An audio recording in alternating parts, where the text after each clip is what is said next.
Kami sadar hari ini Tuhan bahwa hanya kuasa kebangkitan Tuhan yang memampukan kami untuk hidup setiap hari di dalam kekuatan. Kami tahu Tuhan bahwa urapan Tuhan yang mengubah hidup kami dan kuasa Tuhan yang memampukan kami berdiri saat ini. Tidak ada sedetik pun Tuhan dari kekuatan kami yang sanggup menolong kami. Karena hidup kami ini bergantung penuh kepada sumber atas segala sumber.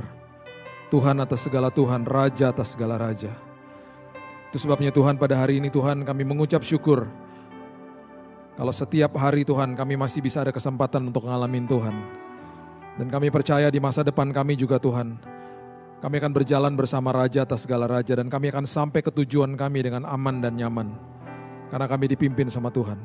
Itu sebabnya Tuhan, firman Tuhan yang kami dengar, firman Tuhan yang kami baca, itu selalu akan menjadi pedoman bagi langkah hidup kami. Kami butuh itu Tuhan. Kami butuh dipandu, Roh Kudus menjadi konselor agung kami. Dan kami percaya hari ini Tuhan, kemerdekaan dari kebenaran firman Tuhan akan memerdekakan setiap kehidupan. Kami sambut firman kebenaran Tuhan di dalam nama Tuhan Yesus Kristus. Nama yang agung, nama yang indah bagi setiap kehidupan hari ini. Kita sama-sama katakan, amin, amin, amin. Haleluya. Silakan duduk. Shalom.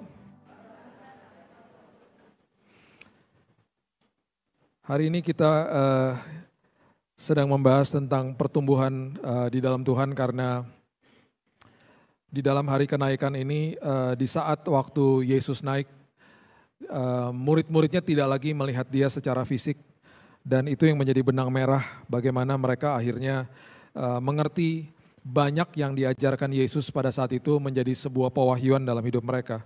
Salah satunya adalah ketika Yesus membasuh kaki mereka dan kemudian Petrus menolak karena dia merasa tidak layak. Salah satu kalimat yang Yesus katakan adalah mungkin hari ini kamu belum mengerti tapi satu kelak nanti kamu akan mengerti. Itu juga kalimat yang diutarakan kepada kita pastinya. Karena banyak sekali di dalam pergumulan hidup kita yang kita tidak mengerti, kita tidak pahami karena seringkali kita percaya sama kebohongan daripada iblis. Satu hal yang perlu kita pahami adalah setiap hari, tadi saya sudah katakan tidak ada tanggal merah. Iblis akan setiap hari, dia akan menuduh kita, dia akan membohongi kita, dia akan mematahkan semangat, dan dia akan mencobai kita tiap hari. Iblis nggak lebaran, iblis nggak Natalan. Nggak ada tanggal merah tiap hari. Itu sebabnya kalau tidak terus-menerus kita juga mengisi kehidupan kita dengan kebenaran firman Tuhan, sangat mudah bagi kita untuk distorsi. Sangat mudah bagi kita untuk deviasi dari kebenaran firman Tuhan. Itu sebabnya banyak orang Kristen yang akhirnya hidup di dalam ketakutan. Takut normal, ketakutan itu gak normal bagi orang Kristen. Karena janji firman Tuhan itu sudah digenapi dan hampir semuanya digenapi mulai sampai hari ini. Nubuatan demi nubuatan dan juga janji firman Tuhan itu sudah diberikan kepada kita. Tadi kita bahas bahwa kita ini adalah anak, kita adalah ahli waris dan kita adalah orang-orang yang punya hak penuh atas setiap janji Tuhan. Ya. Bapak Ibu nanti tinggal lihat videonya dari ibadah pagi, ini semuanya bersambung sampai sekarang ini. Di ibadah yang terakhir ini saya mau beritahu begini, tadi kita sudah belajar ketika kita bertumbuh di dalam kasih karunia. Ketika kita melepaskan ketergantungan sama susu, kemudian kita hidup sebagai anak Tuhan.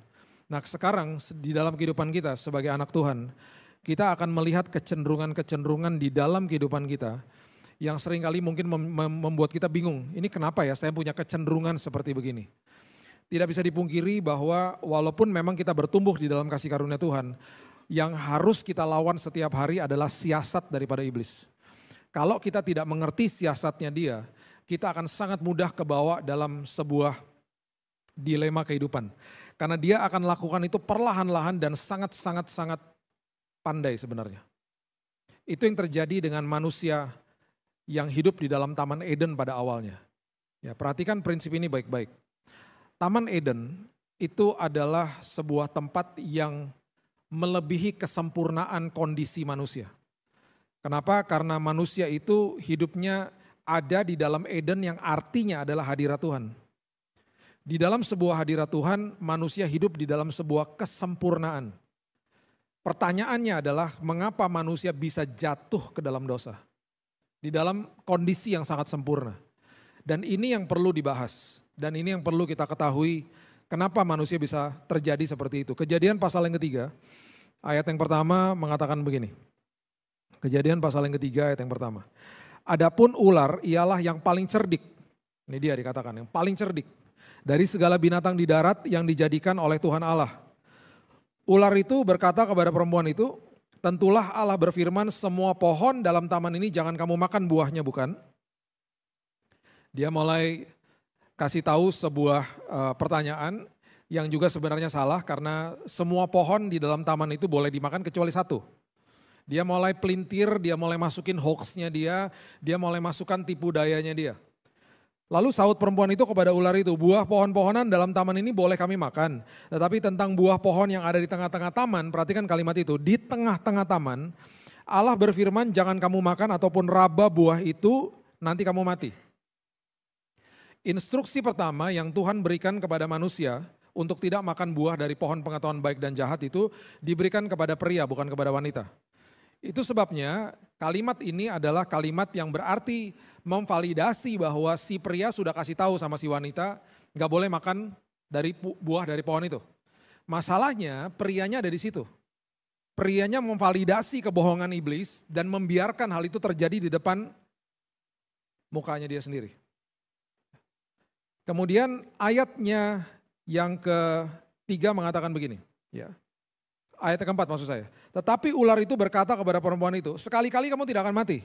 Sekali-kali kamu gak akan mati. Padahal Tuhan sudah bilang kalau kamu makan buah itu you will surely die. Kamu pasti mati. Ya saya kasih bonus sedikit nih. Ini bukan khotbah saya sebenarnya. Jadi gini, kematian sejak awal itu sudah ada. Kematian sejak awal itu sudah ada. Kematian ada dan kematian pada saat itu tidak punya kuasa untuk membunuh manusia. Jadi kematian itu kalau saya bisa katakan dalam bahasa Inggris, death was created, death. Kematian ada tetapi statusnya mati. Kematian tidak bisa bunuh manusia. Nah Tuhan bilang begini sama manusia, kalau kamu makan buah itu, kamu pasti mati. Mati itu berarti kamu akan memberikan kuasa kepada kematian untuk membunuhmu. Kuasa daripada kematian dengan jelas Paulus sudah katakan adalah dosa.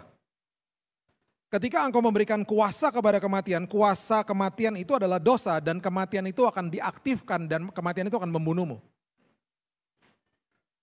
Dan akhirnya terjadi kematian, ada dua fase kematian. Manusia dipisahkan dari hadirat Tuhan, kemudian manusia akhirnya hidup sampai ratusan tahun, akhirnya tubuh dipisahkan dari roh, manusia mengalami kematian fisik. Yesus juga begitu. Mengalami dua fase kematian, dipisahkan dari hadirat Bapa, makanya dia berteriak, "Why have you forsaken me?" Dan kemudian kematian fase yang kedua. Jadi penebusan itu harus dilakukan A diganti A, B diganti B. Sekarang ini yang menjadi sesuatu yang sangat luar biasa. Satu-satunya pribadi yang pernah lahir di dalam dunia ini yang tanpa dosa. Itu adalah Yesus. Sekarang bagaimana supaya kematian itu bisa membunuh dia sementara dia tidak ada dosanya? Kan kuasa daripada kematian kan dosa. Yesus tidak dibunuh sama tentara Romawi. Yesus tidak dibunuh sama bangsa Yahudi. Mereka sebagai eksekutor saja. Yesus menyerahkan nyawanya. Nah sekarang bagaimana dia menyerahkan nyawanya? Karena dia adalah Tuhan yang sangat-sangat konsisten dengan firman-Nya. Makanya di Mazmur dikatakan your word is above your name. Firman-Mu melebihi namamu. Apa yang sudah dikatakan tidak akan kembali dengan sia-sia. Jadi dia harus konsisten dengan semua firman dan semua prinsip kerajaan sorga. Sekarang bagaimana supaya kematian bisa membunuh dia sementara dia nggak ada dosanya? Yang dia lakukan adalah dia ambil semua dosa manusia. Termasuk dosa kita yang waktu saat itu kita belum lahir. Ditimpakan di atas dirinya. Dan seolah-olah dia datang kepada kematian, dia memberikan tiket. Dia memberikan kuasa kepada kematian. Sekarang udah ada dosa semua umat manusia, sekarang kamu divalidasi, kamu bisa bunuh saya. Dia mati di kayu salib. Dan dia bangkit di hari yang ketiga. Dan waktu dia bangkit di hari yang ketiga, kematian kembali dibuat dalam posisi mati. Tidak berkuasa atas manusia. Makanya Paulus mengatakan apa? Death, where is thou sting? Di mana kesengatmu? Dengan kata lain, semua orang percaya, yang percaya kepada Yesus Kristus yang adalah juru selamat hidup kita. Di detik kita meninggalkan dunia ini, kita menutupkan mata di dunia ini. Di detik yang sama kita bangkit di pangkuan Bapa di sorga karena kematian tidak berkuasa atas manusia. Itulah pengharapan di dalam Kristus Yang hari ini kita rayakan kenaikannya, yang pada saat itu juga malaikat keluar dari awan-awan dan 2 malaikat itu mengatakan dia akan datang kembali. Karena dia sedang mempersiapkan tempat bagi kita, karena kematian tidak lagi berkuasa atas manusia, karena Yesus. Jadi kata kematian itu adalah kata yang sangat dalam yang Tuhan mulai beberkan kepada kita sampai kepada zaman Yesus. Ayat yang kelima. Jadi ayat yang keempat itu adalah kebohongan pertama, ya. Dosa pertama yang didokumentasikan di Alkitab adalah Kejadian pasal yang ketiga ayat yang keempat, itu kebohongan pertama. Dosa terakhir yang didokumentasikan di Alkitab di kitab Wahyu juga adalah dosa kebohongan. Sekarang kita lihat ayat yang kelima, kita lihat konteks daripada kebohongan iblis. Dan ini modus operandi yang masih dilakukan sampai hari ini. Ayat yang kelima mengatakan begini, tetapi Allah mengetahui bahwa pada waktu kamu memakannya, matamu akan terbuka. Kamu akan menjadi seperti Allah, tahu tentang yang baik dan yang jahat. Kita baca pelan-pelan, kita lihat narasinya iblis. Dia katakan begini, kalau kamu makan, matamu akan terbuka. Kamu akan menjadi seperti dia, kamu akan melihat hal-hal yang kamu belum lihat. Dengan kata lain, iblis lagi kasih tahu begini sama manusia, kondisimu saat ini tidak cukup. Kondisimu yang lebih daripada sempurna loh, gak cukup. Tuhan sedang withholding something, Tuhan sedang mengumpati sesuatu daripadamu dan dia tidak memberikan kepadamu. Tuhan sedang menyimpan sesuatu yang harusnya kamu layak terima. Kamu sedang dibohongi sama Tuhan. Kamu kalau makan matamu nanti akan terbuka. Menjadi seperti dia, padahal Kejadian 1:26 manusia sudah diciptakan serupa dan segambar seperti Tuhan. Dibohongi, dikasih tahu kondisimu tidak cukup, ada level yang lebih tinggi lagi. Otomatis ketika manusia merasa tidak cukup, manusia tidak mengucap syukur. Itu adalah konteks daripada kebohongan iblis dan dia berhasil menjatuhkan manusia. Waktu manusia percaya sama kondisinya gak cukup dan dia tidak mengucap syukur, itu adalah akar dosa. Lihat ayat yang ke-6, dosa kelihatan menarik. Perempuan itu melihat bahwa buah pohon itu baik untuk dimakan, itu yang pertama. Yang kedua, sedap kelihatannya. Yang ketiga, lagi pula pohon itu menarik hati karena memberi pengertian. Nanti kita balik ke sini. Lalu ia mengambil buahnya, dimakan, diberikan kepada suaminya yang dari tadi bersama-sama dengan dia memvalidasi semua kebohongan iblis. Tidak berusaha mencegah atau menstop dari semua proses ini. Dan suaminya pun memakannya. Oke, perhatikan ini, prinsip ini baik-baik. Penulis kitab Kejadian dengan sangat tegas mengatakan pohon itu ada di tengah-tengah taman. Dengan kata lain dia lagi berusaha memberitahu kepada kita bahwa dosa itu ada di mana-mana. Dosa itu kita bisa lihat ada di mana-mana tiap hari. Berseliweran di mana-mana. Alkitab tidak pernah mendokumentasikan bahwa dosa itu kelihatan menarik sampai di titik manusia tidak mengucap syukur. Di titik manusia merasa kurang, merasa tidak mengucap syukur, tiba-tiba saat itu dosa kelihatan menarik. Dan itu yang terjadi sampai hari ini. Itu adalah modus operandi iblis yang dia masih hembuskan kepada anak-anak Tuhan sampai hari ini. Karena apa? Dia tidak mungkin datang kepada kita menyodorkan dosa dan serta-merta kita langsung jatuh dalam dosa. Dia akan perlahan-lahan memberikan sebuah kondisi yang gak cukup. Kita ngerasa bahwa oh Tuhan gak kasih ini sesuatu yang harusnya saya terima. Dan seterusnya kita mulai kecewa sama Tuhan, kecewa sama manusia. Mulai perlahan-lahan dosa itu masuk. Seorang pria yang jatuh dalam dosa perselingkuhan. Ketika saya tanya di awalnya gimana sih? Dia katakan begini, dia punya sekretaris cantik di kantor, setiap hari dilewati gak pernah kelihatan menarik. Nafas kebohongan mulai pelan-pelan menyusupi kehidupan pikiran dan hatinya.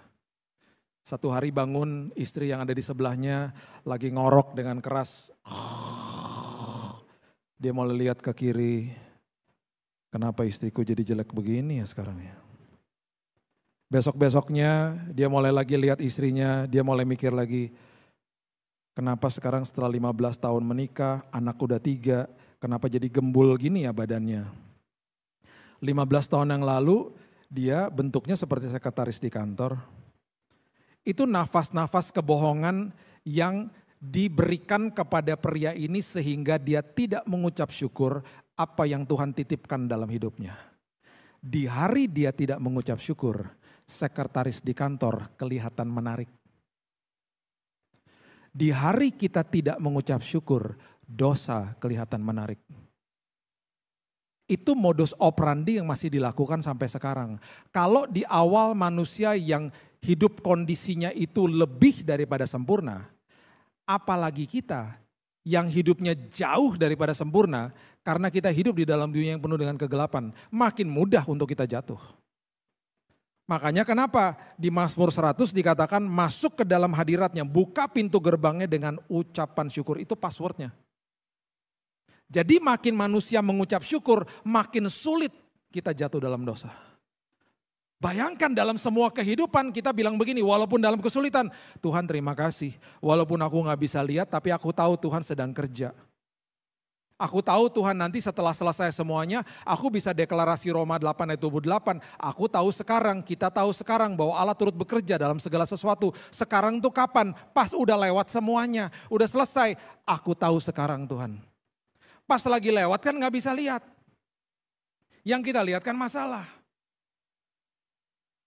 Coba sekarang kita buka ya, 1 Yohanes 2 ayat 16.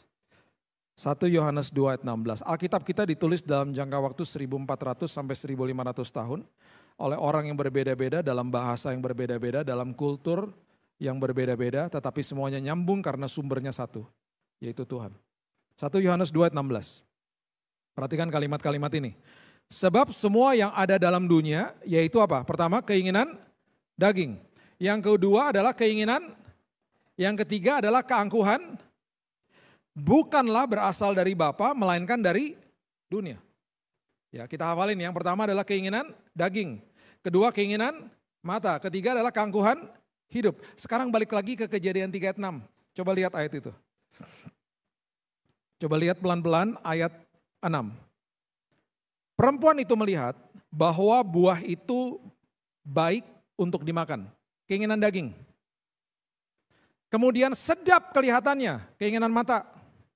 Kemudian yang ketiga dikatakan pohon itu menarik hati karena memberi pengertian, keangkuhan hidup. Bukan pengertian berasal dari hikmat Tuhan, tetapi dari sebuah nilai dunia yaitu dosa. Itu memberikan pengertian justru bagi dia. Keangkuhan hidup, manusia deklarasi independen daripada Tuhan. Saya gak mau dapat firman Tuhan, saya mau terserah saya sendiri. Oke, kita sekarang tarik lebih dalam. Ketika kita bicara tentang keinginan daging dan keinginan mata, dua-duanya bicara tentang buah yang ada di pohon ini. Buah itu adalah gambaran daripada tindakan dan perkataan manusia yang terlihat di luar. Ketika ayat ini berbicara tentang keangkuhan hidup, dia berbicara bukan tentang buah tetapi tentang pohonnya. Pohon itu memberi pengertian. Pohon itu berbicara tentang hati. Tentang di mana ada akar daripada segala-galanya. Dari gara-gara hati ada keangkuhan hidup, lahirlah keinginan daging dan keinginan mata. Itu maksudnya, korelasinya. Kita tarik lagi lebih dalam. Yang terjadi saat ini apa korelasinya dengan kita pada saat ini? Begini. Saya kasih kisah saya sebentar. Saya lahir dari keluarga, kalau di Jakarta itu dibilangnya bukan Kristen lagi tapi Kristen. Berarti Kristen udah makin Kristen gitu di atas. Kenapa? Karena orang tua saya dari pihak mama mendirikan yayasan namanya Immanuel. Dulu ada toko buku Immanuel, ada kalau Bapak Ibu pernah baca buku-buku terbitan dari Immanuel itu sudah tersebar seluruh Indonesia. Itu visi daripada mereka sejak tahun 67. Papa saya salah satu pendiri Gideon Indonesia yang bagi-bagikan Alkitab kemana-mana. Dulu kalau ada KKR, pendeta-pendeta yang ada di Gelora Bung Karno, zaman dulu apa sih namanya, stadion itulah pokoknya saya lupa namanya. Zaman dulu itu papa itu yang keliling Jakarta pakai mobil pick up, pakai toa besar gitu. Hadirilah KKR gitu, dulu boleh kayak gitu. Keliling-keliling kemana-mana. Jadi bayangkan saya lahir di dalam keluarga seperti itu. Makanya dibilang Kristen banget gitu. Sampai-sampai waktu tahun, sebut gak ya tahunnya ya? Tahun 86, tua juga saya. Setelah selesai SMA dikirim ke sekolah namanya Oral Roberts University. Sekolah Kristen, universitas yang sangat bagus. Karena orang tua saya temenan sama si Oral Roberts itu yang punya sekolah. Dikirimlah ke sana. Sekolah Kristen yang luar biasa, universitas yang sangat bagus. Saya sampai sana karena belum bertobat. Saya telepon ke rumah, ini apa-apaan? Masa tiap minggu suruh ibadah, kalau nggak ibadah denda $50, enak aja. Ini kenapa? Mesti masuk asrama jam 11, gue lagi anak pacaran suruh pulang gitu. Berontak. Berontak, pokoknya hidupnya belum ada pertobatan.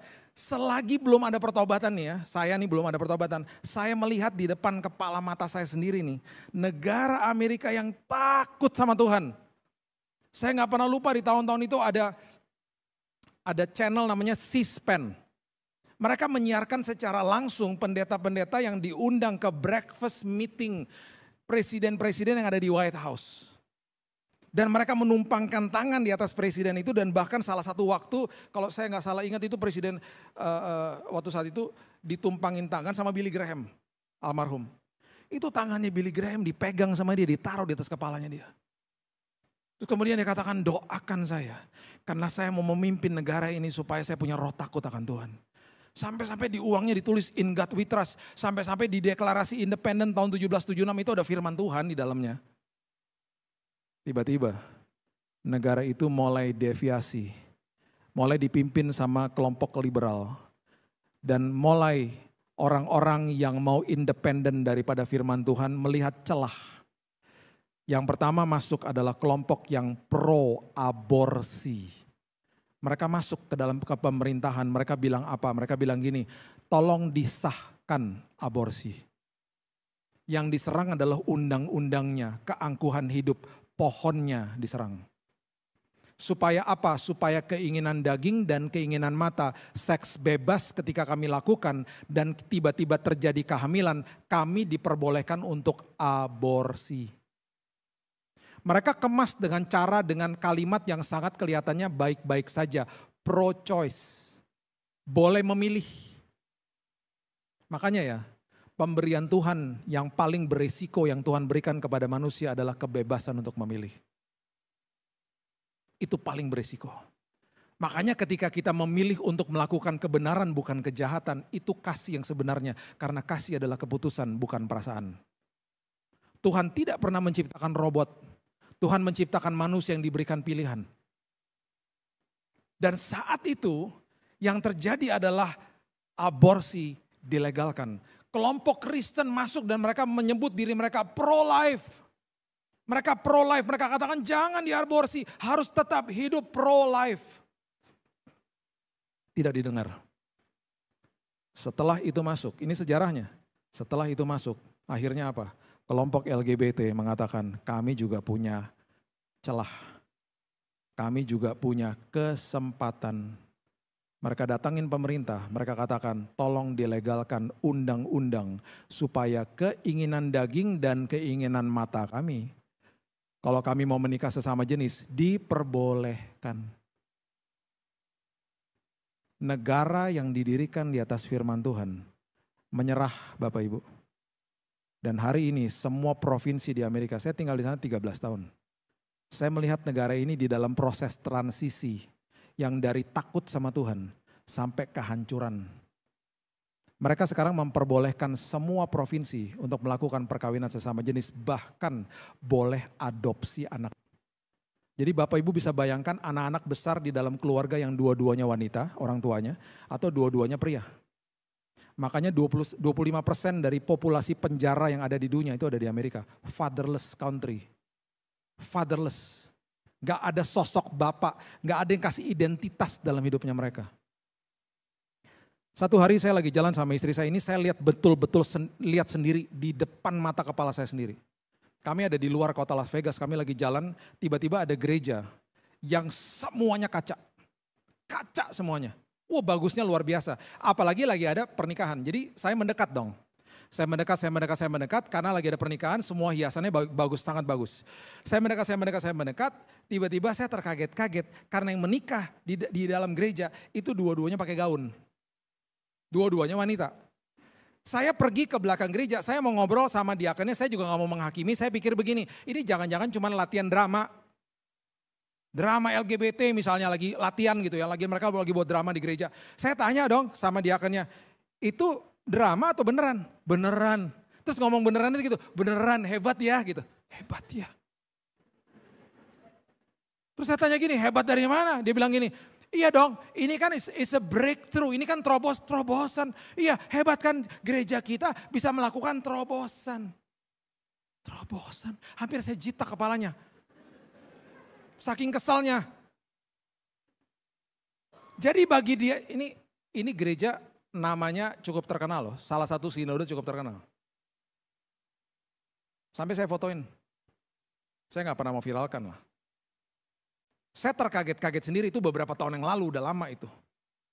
Itu terjadi udah. Sampai terjadi di mana-mana. Kenapa? Ini penggenapan semuanya. Makanya ketika zaman COVID, orang-orang bilang ada the new normal. Enggak, the new normal udah dari tahun 90-an.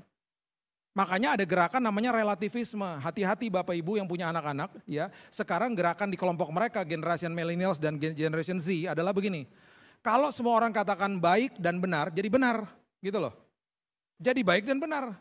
Oh tinggal bareng semua juga begitu kok, tenang aja gak apa-apa kok, jadi benar akhirnya.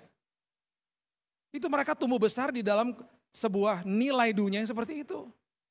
Jadi kalau kita tidak tanamkan kebenaran firman Tuhan di dalam hidup mereka, distorsi hidup mereka. Distorsi pastinya. Itu sebabnya setelah ini kejadian ini ada 4 kecenderungan dosa yang sampai hari ini masih kita gumuli. Ya, jangan rasa bersalah, kalau itu terjadi bilang sama Tuhan ini gara-gara memang ada akar dosa. Supaya kita terus bertumbuh di dalam kasih karunia Tuhan. Yang pertama coba lihat, ada di Kejadian pasal yang ketiga, ayat yang ke-7 mengatakan begini. Kejadian pasal yang ketiga, ayat yang ke-7 mengatakan begini. Maka terbukalah mata mereka berdua dan mereka tahu bahwa mereka telanjang. Lalu mereka menyemat daun pohon ara dan membuat cawat. Awalnya mereka berdua telanjang, mereka nggak malu, sekarang mereka malu. Ya, semua yang ada di Alkitab merupakan simbol dan banyak pengertian yang di dalam Alkitab kita. Arti daripada pohon ara ini akibat kejatuhan itu apa? Coba lihat Matius 21 ayat 19. Yesus sedang memberikan pelajaran dan selalu pelajaran yang dia berikan merupakan sebuah event, sebuah contoh, sebuah perumpamaan supaya murid-muridnya paham. Dan juga supaya kita juga paham, ya. Dia lagi kasih contoh yang luar biasa, Matius 21 ayat 19. Dikatakan begini, dekat jalan ia melihat pohon ara lalu pergi ke situ. Tetapi ia tidak mendapat apa-apa pada pohon itu selain daun-daun saja. Katanya kepada pohon itu, engkau tidak akan berbuah lagi selama-lamanya dan seketika itu juga keringlah pohon ara itu. Kita kalau baca sepintas ini mungkin kita bingung kenapa pohon ara yang gak ada buahnya dikutuk sama Yesus. Perhatikan ini baik-baik. Pohon ara adalah pohon yang berbuah dulu baru berdaun. Kalau belum ngopi lewat tuh barusan, saya ulang ya. Pohon ara adalah pohon yang berbuah dulu baru berdaun. Berarti kalau daunnya sudah rindang otomatis sudah harus ada buahnya. Ini enggak. Yesus datang, dia kasih contoh sama murid-murid, lihat ya, ini daunnya rindang ya. Sekarang kita cek buahnya ada nggak? Harusnya udah harus ada buahnya karena dia berbuah dulu, baru berdaun. Ternyata nggak ada. Jadi maksudnya adalah kecenderungan dosa yang pertama adalah daun pohon ara adalah lambang kemunafikan. Luarnya rindang, dalamnya nggak ada buahnya. Munafik, dualisme. Padahal arti daripada kekudusan itu adalah wholeness. Depan sama, belakang sama. Jadi itu sebabnya Bapak Ibu tidak bisa memvalidasi saya, hanya lihat saya di atas mimbar, gak bisa. Pak Billy kalau datang mengkilat loh. Apalagi kepalanya. Kadang-kadang kami silo Pak, mohon maaf Pak pakai bedak kenapa sih Pak gitu. Pantulan cahaya, anggap aja urapan Tuhan ya. Istri saya suka bilang, kamu gak kasihan sama jemaat, suka silo loh lihat pantulan cahaya kepala kamu. Kalau mau tahu saya yang sebenarnya, harus tanya sama istri saya, kedua anak saya, dan kedua mbak yang kerja di rumah saya. Kalau saya dalam tekanan, saya ngapain? Kalau enggak, saya munafik di depan sini. Ketika di dalam tekanan, saya kalau di rumah ngapain? Ya, saya kasih contoh gini. Hari Senin itu biasanya hari libur hamba Tuhan. Karena biasanya kalau hari Minggu kan kita full, padat. Jadi hari Senin tuh biasanya saya mulai hari, saya baru bangun tuh kira-kira jam 8, jam 9 lah. Agak siangan dikit. Mbak satu yang kerja sama saya itu udah 23 tahun kerja sama saya. seusia anak saya. Jadi anak saya dua-duanya dibesarkan sama dia. Dia yang ngurus dia yang masakin dan lain sebagainya. Udah dipesenin, kalau hari Senin jangan ketok-ketok kamar, minta uang sayur. Uang sayur lah kan lewat. Istri saya lagi nganterin anak saya nih ke sekolah. Dia juga kadang-kadang udah dikasih uang. Tapi kadang-kadang yang namanya lupa kan bisa aja ya. Diketok dong kamar saya hari Senin pagi, saya lagi enak-enak tidur. Mas, uang sayur. Kesel dong saya. Lagi enak-enak tidur, kalau dibangunin gak bisa tidur lagi. Terus saya buka kamar. Sambil mukanya begini, Mbak, ini hari apa? Astagfirullahaladzim, oh ya hari Senin, mohon maaf Pak, mohon maaf. Dia pergi, saya udah gak bisa tidur. Apakah setelah itu saya marah-marah, ngamuk-ngamuk? Jangan pernah ketok kamar ini lagi seumur hidupmu. Gak perlu lagi tukang-tukang sayur datang ke rumah ini seumur hidupmu. Kalau perlu kita gak usah makan sayur seumur hidup. Apakah saya ngamuk-ngamuk gitu? Tidak. Saya masuk kamar dengan kesel, ya udah, akhirnya ngapain? Gosok gigi, bangun. Justru dia yang lebih galak. Dia 23 tahun kerja sama saya, dia galaknya minta ampun. Dia suka marahin saya. Coba, mau tahu. Waktu anak-anak masih kecil, dua-dua masih kecil ya, sekarang 23 sama 16 tahun. Waktu mereka masih kecil, saya suka pergi, kadang-kadang ya kita kan ada acara pulang malam gitu, itu memang hari sekolah sih. Ditelepon sama dia, karena anak-anak pulangnya malam. Kalau telepon saya, nggak ada gini, halo, nggak ada. Posisi di mana? Emangnya gue Google Map posisi di mana? Posisi di mana? Dia karena dia lagi kesel, anak-anak gak pulang. Udah jam 10 malam, posisi di mana? Kenapa sih Mbak? Itu anak-anak besok sekolah. Tadi gak tidur siang, kenapa dibawa sampai malam-malam? Ditaruh teleponnya, cekrek. Anak-anak gue juga, kenapa lo yang sewot? Tapi saya ketawa sama istri saya, karena dia sayang banget sama tuh anak-anak. Sampai pulang ke rumah, itu kedua anak udah ketiduran, ini dia gede loh badannya, besar. Dan kuatnya minta ampun. Saya pernah gak sengaja mau masuk ke dalam, mau lewat pintu, dia pas lagi lewat juga. Kita stuck berdua di pintu, aduh Mbak gede banget sih.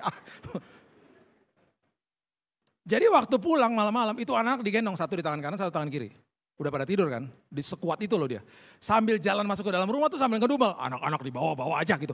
Anak-anak gue juga, kenapa sih lo sewot gitu. Cuman kita tahu betapa mengasihinya dia kepada tuh anak-anak gitu loh. Dari kecil udah sama-sama dia. Makanya saya sedih ketika pulang dari sebuah ibadah. Diantar sama seorang diakones gereja yang udah bertahun-tahun saya kenal. 6 tahun, waktu saat itu kejadian tuh saya ingat udah 6 tahun kenal sama ibu ini. Diantar ke mobilnya. Pak pakai mobil saya aja. Ibu gak ikut? Enggak, sama supir saya aja. Baru jalan sama supirnya 10 menit, tiba-tiba supirnya ngomong gini, setengah-setengah nangis lagi. Pak ada kerjaan gak buat saya? Hah kerjaan? Kok minta kerjaan sama saya, mobil-mobil bagus kan gaji pasti bagus. Kok minta kerjaan? Tiba-tiba dia nangis. Setiap hari Pak saya dianjing-anjingin sama ibu, dianjing-anjingin. Belok kiri salah anjing, belok kanan salah anjing. Sampai saya mimpi anjing Pak. Gitu. Dianjing-anjingin. Sama siapa Mas dianjing-anjingin? Sama ibu yang tadi itu kan majikan saya, yang bener aja. Itu ibu baik banget Mas, saya bilang gitu. Pak, Bapak kalau gak percaya Pak, tanya sama pembantu-pembantu. Semua dianjing-anjingin di rumah, sampai anjing di rumah takut sama ibu Pak. Terus saya bilang gini, Mas, saya udah kenal ibu itu udah lama Mas, dia tuh orangnya baik banget. Masa kayak gitu sih Mas? Pak, kalau hari Minggu dia baik Pak. Kalau udah Senin sampai Sabtu Pak, gak karu-karuan Pak. Saya ketakutan Pak, besok kan hari Senin Pak, dia bilang gitu. Saya kalau mau berdoa Tuhan adakan setiap hari Minggu kan gak bisa Pak. Saya ketakutan Pak. Pak ini sudah saya tulis di secari kertas Pak, ini nomor telepon saya, tolong ya Pak. Gitu. Terus dia bilang sebelum saya turun dari mobil, dia bilang, Pak ingat saya Pak, ingat loh. Saya rasa seperti Yesus di kayu salib. Ketika penjahatnya bilang ingat aku sebelum masuk Firdaus. Nomor teleponnya hilang. Kalau enggak saya kasih Pak Budi suruh kerja di sini aja. Saya terganggu loh hari itu. Saya terganggu banget karena apa? Saya kenal itu ibu udah lama. Munafik. Makanya banyak orang yang berpikir kalau saya datang ke dalam sebuah ibadah, berarti saya lagi ibadah, saya harus belaga kudus. Suami istri yang berkelahi di dalam mobil, masuk ke dalam tempat ibadah, mau masuk ke tempat ibadah bilang gini, stop dulu, ntar kita sambung lagi, ibadah dulu. Masuk ke dalam gedung gereja, dua-duanya shalom-shalom, gak ada yang tahu mereka lagi bertengkar. Doa berkat disampaikan sampai ke mobil, sampai mana tadi? Lu pikir gue lupa? Hah? Mobil itu berubah jadi tempat ibadah karena kita gerejanya, ini gedungnya. Arti gereja itu eklesia, orang-orang yang dipanggil keluar. Makanya tahun 2020 yang tutup gedung gereja, gereja gak bisa tutup. Kita ada di mana-mana. Gitu loh. Jadi gak bisa, itu kecenderungan akhirnya, kecenderungan dosa manusia jadi dualisme.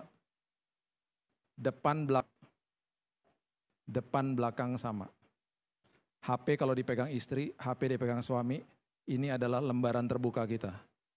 Kalau sampai ada yang ketakutan, hati-hati, dualisme. Ya, ini lembaran terbuka istri saya, dia bisa cek apa aja di sini. Saya yang coba cekin dong, ini kan ada teman saya gitu, HP gue dipegang bini gue, HP gue dipegang bini gue. Ada apaan emang? Aduh banyak banget pokoknya, gue gak bisa ceritain, ngawur banget sih hidup lo. Gitu. Yang kedua, Kejadian 3 ayat yang ke-8 coba lihat. Yang kedua, ini kebohongan iblis menjadi kecenderungan manusia. Manusia dibuat ketakutan sama Tuhan, bukan takut sama Tuhan. Takut sama Tuhan itu adalah reverent atau hormat, bukan ketakutan sama Tuhan. Kejadian 3:8, ketika mereka mendengar bunyi langkah Tuhan Allah yang berjalan-jalan dalam taman itu pada waktu hari sejuk, bersembunyilah manusia dan istrinya terhadap Tuhan Allah di antara pohon-pohonan dalam taman. Ketakutan. Akhirnya orang-orang seperti begini adalah orang-orang yang akhirnya terus juga memberikan rasa takut kepada orang lain. Bahkan tidak paham untuk membesarkan anaknya. Makanya kedua anak saya waktu mereka bertumbuh dewasa, saya kalau mereka lagi nakal saya berlutut di depannya mereka. Bagi saya begini-begini adalah hukum Taurat. Anak siapa kamu? Anaknya bingung, anak lu kok nanya gimana sih? Saya berlutut di depan mereka, saya bilang gini, apa yang Dedi bisa lakukan supaya kamu gak ngulangin ini lagi? Saya nggak teriak-teriak di depan mereka. Di saat itu langsung mereka berpikir apa? Wow, ayah saya tidak berseberangan sama saya. Bahkan saya peluk dia, apa yang aku bisa lakukan supaya kamu nggak lakukan ini lagi, Dek? Langsung dia sebut disiplinnya. Dedi ambil aja mainan aku, Dedi jangan ajak aku ke sini lagi dan lain sebagainya. Grounding aja dan lain sebagainya. Ketika terjadi lagi dan dia melakukan disiplinnya, dia sakit hati nggak sama saya? Tidak. Lambat laun dia bertumbuh di dalam kasih karunia. Dan waktu saya tidak ada di rumah, istri saya tidak ada di rumah. Mereka tidak nakal bukan karena ketakutan sama saya. Mereka tidak nakal karena mereka hormat sama orang tuanya. Itu kasih karunia. Dan iblis akan bohongin kita semuanya. Kita akan dikatakan kita tidak layak dan lain sebagainya. Kita dibuat ketakutan sama Tuhan. Padahal tabir bait Allah terbelah dua ketika Yesus katakan tetelestai, sudah selesai di kayu salib. Berarti kita bisa menghampiri tahtanya kapan saja, di mana saja, dalam kondisi apa saja. Saya dalam kondisi berdosa Pak, gak apa-apa datang ke Tuhan, nanti kamu dimandikan, dibersihkan kamu sama Tuhan. Itu yang terjadi. Akhirnya kita lupa, kita akhirnya jadi termometer bukan jadi termostat. Kalau termometer itu kita masuk ke dalam ruangan, ya kita akan terpengaruh sama suasana, sama suhunya. Suhunya panas, saya juga jadi panas. Termometernya jadi panas ikutan. Tapi kalau saya jadi termostat, ruangan yang panas saya bisa dinginkan, ruangan yang dingin saya bisa hangatkan. Pasangan saya lagi marah-marah, saya bisa meneduhkan. Saya termostatnya. Itu akhirnya kecenderungan-kecenderungan seperti ini yang terus kita dibohongin sama iblis. Yang ketiga, Kejadian pasalnya yang ketiga, ayat yang ke-12 dan 13 mengatakan begini. Manusia itu menjawab, perempuan yang kau tempatkan di sisiku, dialah yang memberi dari buah pohon itu kepadaku, maka ku makan. Kemudian berfirmanlah Tuhan Allah kepada perempuan itu, apakah yang telah kau perbuat? Jawab perempuan itu, ular itu yang memberdayakan aku, maka ku makan. Yang ketiga, blaming games, saling menyalahkan. Menyalahkan Tuhan lah, menyalahkan diri sendiri, menyalahkan orang lain. Selalu begitu. Kita tidak paham dan akhirnya kita menuntut orang lain. Makanya saya katakan, mungkin udah nonton video saya. Ya, orang yang tepat itu mitos. Jangan harap-harapin Tuhan, saya mau mencari orang yang enggak ada orang yang bisa menjawab kebutuhan kita dari A sampai Z, enggak ada kecuali Tuhan. Kita harus merubah mindset kita, saya yang harus jadi orang yang tepat bagi pasangan saya. Gitu loh. Yang masih jomblo bangun pagi, Tuhan aku harus jadi orang yang tepat bagi nanti pasangan saya. Berarti apa? Mulai dari hari ini aku jaga kekudusan Tuhan. Aku mempersiapkan hidupku. Aku mempersiapkan pikiran dan hatiku. Aku harus komplit di dalam Tuhan. Bukan nanti ketemu pasangan kita terus kita ngomong gini, you complete me. Yaelah. Gara-gara kamu aku jadi utuh. Nggak bisa, kita harus utuh dulu di dalam Tuhan. Ketemu sama orangnya juga harus utuh di dalam Tuhan. Sepadan dua-duanya. Kalau enggak sepadan, kalau yang satu isi gelasnya cuma setengah, yang satunya udah full, yang setengah akan minta sama yang full untuk dipenuhi. Lama-kelamaan yang penuh ini ngasih-ngasih terus dia capek sendiri. Kalau dua-duanya full, dua-duanya sepadan, luar biasa. Suami istri besok pagi bangun pagi bilang begini, saya harus jadi orang yang tepat bagi istriku. Saya harus jadi orang yang tepat bagi suamiku. Saling mendahulukan dalam memberikan rasa terima kasih. Mendahulukan untuk menghormati, bahkan mendahulukan mohon maaf walaupun kita merasa bahwa kita gak salah. Pasti jadi luar biasa. Jangan mau dibohongin sama iblis. Ingat ya, setiap hari sekali lagi ya, tidak ada tanggal merah loh. Dia mematahkan semangat, dia mencobai, dia membohongi, dan dia akan selalu menuduh tiap hari. Kalau kita jatuh dalam dosa, Roh Kudus selalu menginsafkan manusia. Kalau sudah sampai 3 hari, 4 hari, 5 hari, seminggu, masih diingat-ingetin sama dosa itu bukan dari Tuhan. Itu dari iblis. Diinsafkan di hari pertama, kedua mungkin oke. Setelah itu kalau terus tertuduh, itu bukan dari Tuhan. Tuhan gak nuduh. Roh Kudus menginsafkan, makanya kasih karunia bukan tiket buat dosa. Kasih karunia memerdekakan seseorang. Gitu loh. Yang terakhir, identitas manusia dirusak oleh iblis. Coba baca di Kejadian pasal yang ke-5, ayat yang pertama dan kedua mengatakan begini. Kejadian 5 ayat pertama dan ayat yang kedua. Inilah daftar keturunan Adam. Pada waktu manusia diciptakan oleh Allah, dibuatnyalah dia menurut rupa Allah.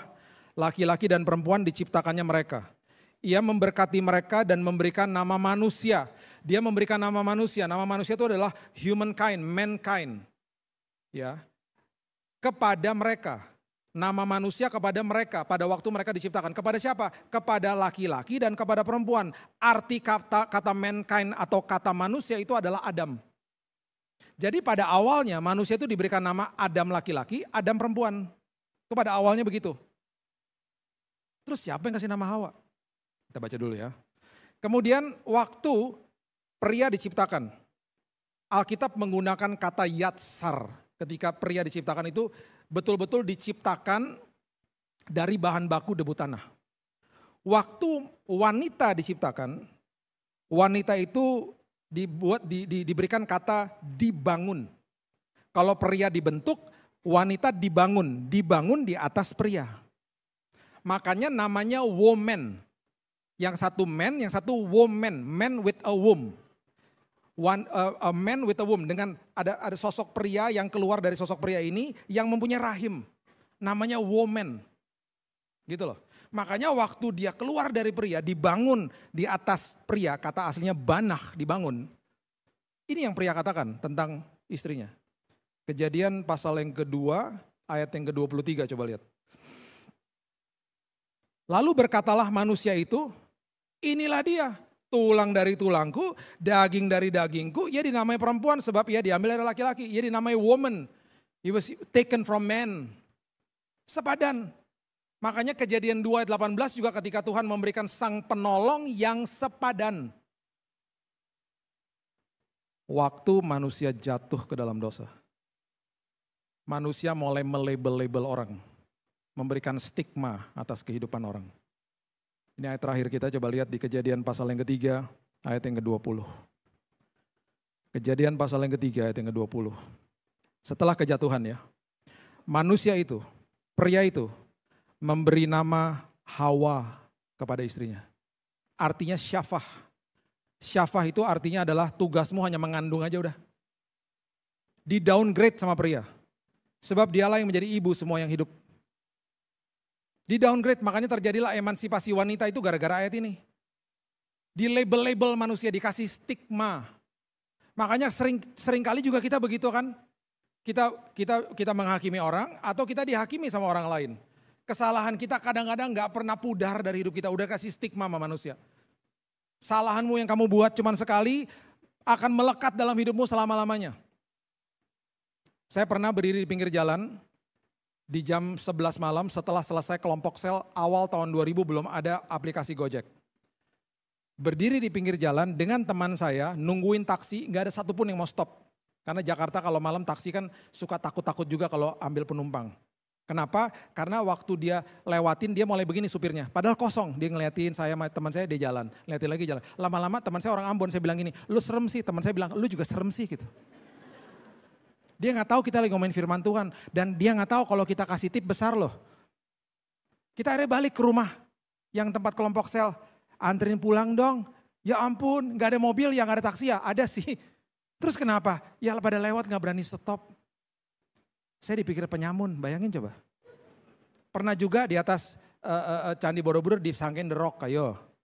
Sampai orang-orang pada ngantri depan saya, mau foto dibilangnya The Rock. Termasuk satpam. Sampai waktu saya udah capek ya, saya bilang ini yang bener aja, saya pengen keluar dari situ. Saya samperin tuh satpam, mas jalan keluar lewat mana? Oh bukan The Rock lah, bukan orang Jakarta. The Rock dari mana? The Rock. Yang terakhir. Beberapa bulan yang lalu, saya nganterin jahitan istri saya ke seorang penjahit, langganannya dia. Waktu saya nganterin, saya bilang ini, tante ini jahitannya Bu Gebi. Terus si tante gini, oh yang suaminya pendeta? Iya tante, taruhnya di belakang situ. Ya oke makasih tante, saya dalam hati si tante lagi sibuk ya pantesan ketus. Beberapa minggu setelah itu istri saya ngambil jahitannya. Tante mau ngambil jahitan. Oh itu yang di belakang itu ambil aja. Waktu itu diantar sama supirnya ya. Tante itu suami saya. Sampai saya bilang gini. Sejelek itukah aku? Aku tidak layak jadi suami kamu. Disangkain penjahat. Sangkain The Rock. Sangkain supir. Coba. Saya tutup sama ini ya. Saya ini sama istri saya kalau ke luar negeri suka banget ke thrift store namanya. Thrift store tuh berarti toko barang bekas. Saya bukan anak mall, saya gak suka sama mall, saya pusing. Saya tadi ngobrol sama Pak Budi, saya bilang, saya kalau lihat banyak orang pusing. Kecuali di gereja. Di gereja saya gak apa-apa. Kalau di mall saya pusing. Soalnya ada introvertnya, jadi pusing kalau banyak orang. Ya. Jadi saya bukan anak mall, jadi saya lebih suka sama istri saya pergi ke toko barang-barang bekas karena sepi. Terus saya suka liatin barang-barang bekas. Contohnya nih ya, adik saya koleksi vinil, plat piringan hitam. Saya suka dapat barang aneh-aneh di situ. Kadang-kadang ada baju yang belum dipakai masih ada tagnya udah dijual, harganya murah banget. Karena begitulah toko-toko barang bekas. Kemarin kita di kota namanya Fukuoka, kita di Jepang, kita pergi ke thrift store. Jauh-jauh kita samperin, naik bus kita samperin.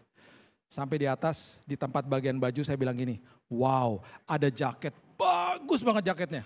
Saya terheran-heran harganya kalau di kurs cuma 50.000. Murahnya minta ampun. Di sebelahnya dia ada jaket bututnya minta ampun. Harganya 600.000. Saya bilang ini gak salah nih, salah harga kali. Terus istri saya datang. Gak mungkin salah harga, kamu lihat dong mereknya apa. Saya lihat, oh iya mereknya desainer ngetop, pantesan mahal. Jadi hari ini coba lihat cek baju rohani kita. Ada tulisannya apa? Ditebus dan dibenarkan desainernya Yesus. Itu sebabnya harga kita mahal. Dan sangat mahal. Harga kita betul-betul mahal. Jadi apapun yang manusia katakan tentang kita, ingat kita adalah anak Tuhan, ahli waris. Orang-orang yang punya hak penuh atas janji Tuhan. Dan harga kita sangat mahal, nilai kita luar biasa. Itu sebabnya dia mati bagi kita, menebus dosa kita. Karena kita sudah dibenarkan dan dilayakan. Berikan tepuk tangan kita untuk Tuhan kita. Bapak terima kasih mengucap syukur buat pagi siang hari ini Tuhan. Aku berdoa Tuhan semua firman yang sudah disampaikan melekat di dalam hati kami. Bukan sekedar pengertian Tuhan, tetapi menjadi pewahyuan bahkan hidup kami dikuasai firman. Supaya kami mengerti Tuhan, hari ini kami tahu siasat si jahat. Supaya kami mengerti kehidupan kami ini senantiasa akan kami isi dengan ucapan syukur. Supaya kehidupan kami berkemenangan hari lepas hari, sadar bahwa Yesus selalu hadir dalam hidup kami. Terima kasih buat hari yang dahsyat ini. Terima kasih Tuhan buat janji-Mu yang Kau akan datang kembali menjemput kami. Dan kami tahu sekarang ini Kau telah mempersiapkan tempat yang sangat indah bagi kami nanti Tuhan. Itu sebabnya Tuhan, selagi kami hidup, kami mau hidup maksimal buat Tuhan. Kami mau hidup kami berikan yang terbaik untuk Tuhan. Dan setiap hari Tuhan, pikiran dan hati kami serahkan untuk Tuhan. Terima kasih Bapa. Kami percaya perjalanan hidup kami akan sampai ke seberang dengan selamat. Karena kami tahu kami berjalan bersama dengan Raja atas segala Raja. Terima kasih Tuhan, hidup kami pasti penuh dengan kesaksian karena kami mengalami Tuhan. Meteraikan firman ini karena kami juga adalah orang-orang yang sudah dimeteraikan oleh Roh Kudus. Di dalam nama Tuhan Yesus, kami sudah berdoa dan mengucap syukur, kita sama-sama katakan amin. Tuhan berkati.